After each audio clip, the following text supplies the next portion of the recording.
So what is your family's deepest, darkest secret? My DNA was connected to a cold case. I had no connection to the crime. A close relative did. My father was the most caring man. He loved his family. One day, when I was 6 years old, I came home with bleeding cuts on my legs from the babysitter's beating. With no warning, he jumps in his car headed to the babysitter's house. My mom had no car, so me and her catch a bus to the babysitter's house. By the time we got there, the police were there. The husband was in an ambulance, and some of the living room furniture was thrown out the window. My father had kicked in the front door and beat up the husband. He couldn't get to the wife because she locked herself in a room, so he started throwing furniture out the window. If he would have got to her, he would have killed her. Never knew my father could get so angry. He only spent 2 nights in jail because all the police understood. The mother was charged with child abuse. I still have the scars. My paternal grandfather had a girlfriend, on the side, the entire time I knew him. When my grandmother died, he married her and completely disregarded us until right before he died. It was a life-changing lesson on how people you truly think you know have secrets. My great-uncle was a hate man, and during his time in jail he sent his immediate family a bunch of letters. My grandma still has them, but as far as I know she's the only person alive who's read them. Someday we'll find out what he wrote, but my grandma says she wants to burn them. I don't know if she ever will. My cousin, 14 at the time, tried to have sex with me when I was 10. We were playing on his PlayStation, when he out of the blue brought up the idea of us having sex. I was nervous and confused obviously, and he kept persuading me he knew how to do it right. He nearly forced me on the bed until by sheer luck and coincidence, we were all called down for dinner.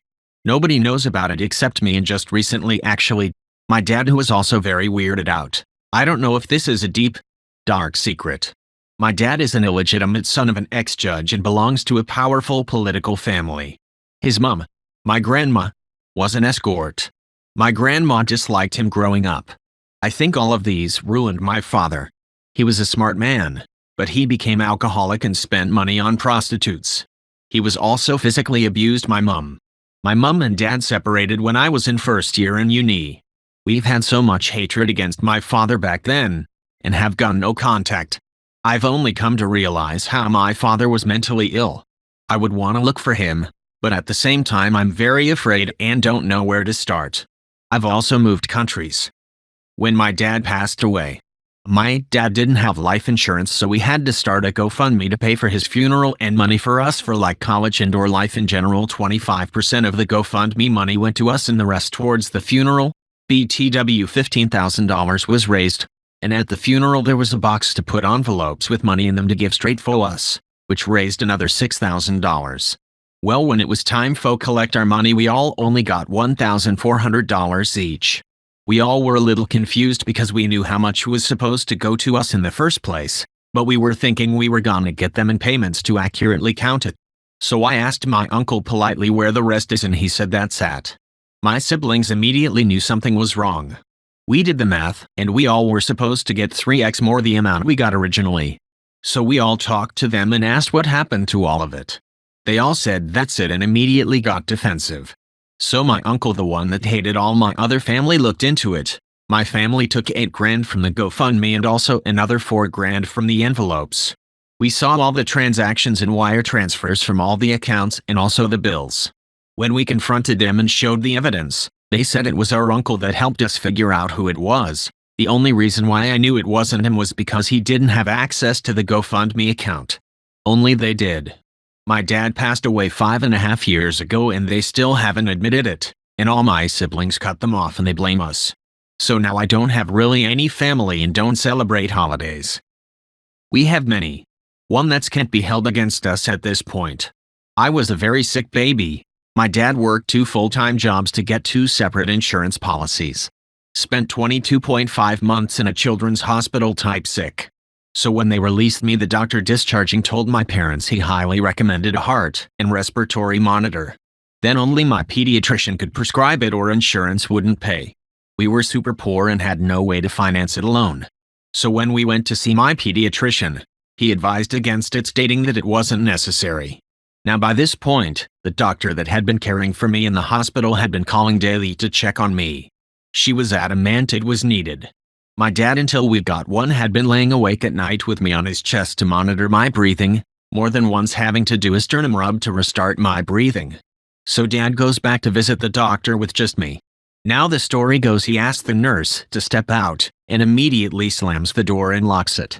Picks this doctor up by the throat, and as common cold as could be said, "My son needs this. You're the only thing stopping that.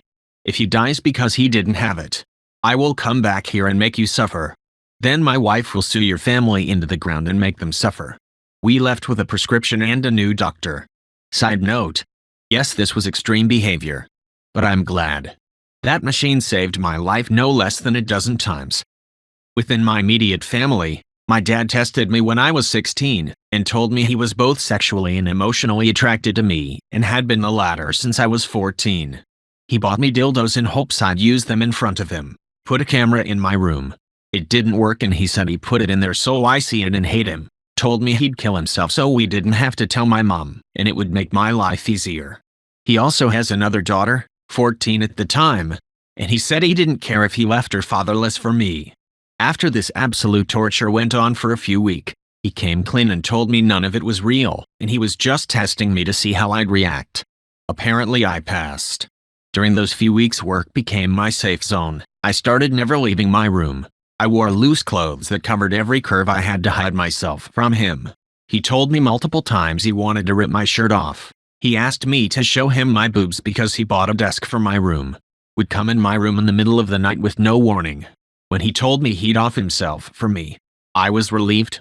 The fact that I thought about being able to breathe easier with him gone still really fucks me up today. Sometimes I still wish he had either offed himself or divorced my mom. Sometimes I wish I had told my mom what happened. I still haven't told her. And my dad isn't my biological dad. He adopted me when I was in 2nd grade. He's raised me since I was 3. But my mom, my biological mom, my ex-husband's grandmother, disappeared in the 70s. Her head was found several years later. It remains unsolved. My ex-husband, a few others, and I believe it was his grandpa, who was a struggling alcoholic and just an awful person. No one in his family speaks of it. I only found out due to a friend of a friend knowing his grandma. He found out when he was 16 after a newspaper published a short article on the case. His parents flipped and made the newspaper retract it. Small towns can hold a lot of secrets. Okay, so I'm in my late 30s now. About 4 years ago, I was contacted by a homicide detective from an Indianapolis suburb I grew up in. They needed a DNA sample from me. I was reluctant, most because, well, WTF. They told me that the cold case is from 1994. They asked if I remember anything big in 1994. I was 9 going on 10. I said I do. My mother used to walk me and my brother all the time while my father was gone most of the time at work. She was a stay-at-home mom. I forgot I have a little brother 4 years younger. Anyway, my mother mentioned a newborn baby that was found stabbed to death in a dumpster. Kids found the baby while looking through the dumpster. I was big news then. I just knew through my mother. Anyway, the police then asked about my home life. How was my upbringing? Was I touched? Did I get fed? Did I ever see my mother pregnant? So a woman 3 years ago got on Ancestor Registry because she was a foster child, wanted to find her parents. That DNA got matched with what is now to me my dead baby sister. It got weirder too. The father that I knew all my life was not my father, nor was he my brother's father. My brother and I share the same father, and the dead is related to him, and I through my mother. My mother died 5 years ago, and my father, but not father, is still alive but not very helpful with the case at all. The police think he's full of shit. He was a super piece of shit. Both my parents were. It's what made me a superhero though.